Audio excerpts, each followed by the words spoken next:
I don't hate Adam Sandler. I know it's popular nowadays to hate on the comedy giant, but I'm not gonna lie and join the cool club. I think he's alright. I think he can be funny. In my opinion, he's had some decent movies. I enjoyed Mr. Deeds and Big Daddy. I thought there was some good stuff in Click, or The Longest Yard, or 50 First Dates, or The Wedding Singer.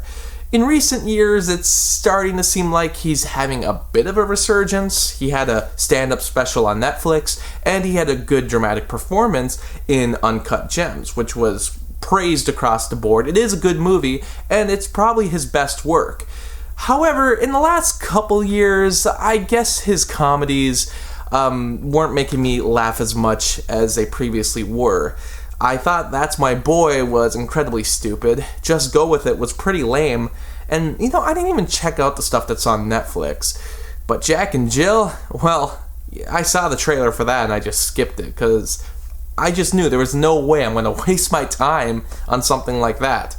However, this month, for May of 2020, it is a Patreon request. So, ladies and gentlemen, this is Adam Sandler's minimal opus, Jack and Jill. Directed by Dennis Dugan, a longtime collaborator with Sandler, this 2011 feature has Adam Sandler playing a set of twins. With Jack, he's playing his typical, laid-back but testy self, something we've seen in a lot of his movies, and with Jill, he's playing a woman that, of course, has the infamous Sandler voice. A lot has been said about this apparent impersonation, but I have to agree, his high-pitched, almost baby talk has never been funny, yet it comes up in a lot of his characters. Usually, I find some of the jokes to work, no matter how lowbrow it gets, so the voice isn't as distracting. What happens when the plot and the jokes just don't work at all? Well, it makes the whole process go by a lot slower, and the annoyances become tedious. I went into this just hoping I would laugh, even if it was just a little bit. I already thought the critics were too harsh on some of his previous comedies, so maybe I'd still be the outlier here. Nevertheless, I didn't even chuckle at one solitary thing for the entire 91-minute runtime. It's just stupid and lazy and strangely corporate at times. There's not really a storyline to go along with it. Jack's sister, who lives across the country, comes to visit for Thanksgiving, but this becomes an extended reunion as she sticks around even longer, having missed the family and starting up a romance with Al Pacino. You heard that right. Al Pacino of The Godfather, of Scarface, of Dog Day Afternoon. That Al Pacino plays himself in Adam Sandler's Jack and Jill. The stunt casting isn't unusual for the production team, and there's a piece of me that thinks it could have worked. Al Pacino isn't giving a bad portrayal here because the man is a tested talent who can't get away with half-assing it. He's too good at this point to even fail if he wanted to. So I like seeing him here, and it honestly feels like he's having a good time. Having Al Pacino go for someone like Jill, who in real life terms is probably the complete opposite of someone the great actor would go for, could potentially lead to some funny antics. They try, but most of them fail. It doesn't help that Sandler is so unconvincing in the role. I'm not saying he needs to be more faithful to the characteristics of a female protagonist, but you at least need to push the joke a little further than, "Hey look, I'm a man dressed up as a woman." It's been done before. And this relationship harkens back to Some Like It Hot, one of the best comedy films of all time. So there's proof that it can work, but you need to put a little more effort in than just the costume.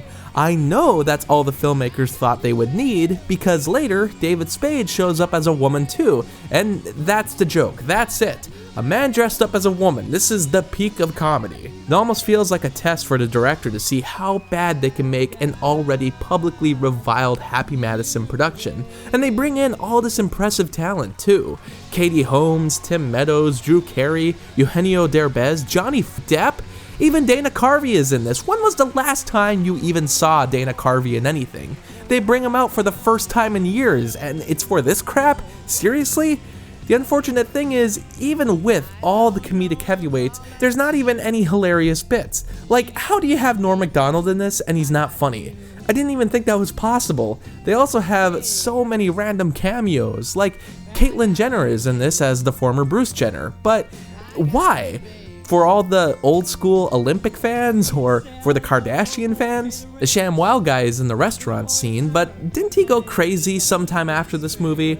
Or was that just a news story that was blown out of proportion? I don't really remember, but I guess as far as advertising icons go, they could have done a lot worse, like someone like Jared Fogle. You know what? I think this movie knew. I think this movie knew exactly where Fogle was headed, because why would this already famously horrendous picture also have this guy? If you need to know just how bad it all is, refer to the extended shitting scene. If you have ever watched any of my videos before, you know just how much I love pissing and farting scenes. But you know what? I think this one may top them all. The thing is, Sandler is best when he's the guy who gets his way, the wittiest person in the room, the only one who, despite doing stupid things, is never seen as the loser of the group. This goes a bit against the formula for good humor, as comedy usually comes from some form of pain, but Sandler has been able to develop his own style that obviously worked with viewers for many years. I think the difference here is that a plot like this requires pain, and it can't just work out positively for everyone. Sandler is the straight man, but he's also the butt of the joke. But both of his personas escape from this unscathed, with almost no embarrassment or complication. This ends like a straightforward love story, typical happy ending, but why? For something that is so out there. This should have been a little more grotesque or immature, but it seems like our main actor could care less. For what's expected out of a Happy Madison production, it's just insane to me that this movie couldn't figure out a formula or style, when the company has been creating stuff like this for years. Did they finally go too far? Maybe everyone was just getting tired of the same shtick? In any case, even the biggest fans hated this one, and I can fully understand why it's considered one of the worst movies to ever be made. Having seen it, I don't think people are calling it out since it's just a popular movie to beat up on. This actually deserves the title it's created for itself. If anything, just watch the final minutes, as Al Pacino says it best. This must never be seen by anyone. If you didn't like all those close-ups, we can. No, this is not the final cut. There's no doubt we can. All copies.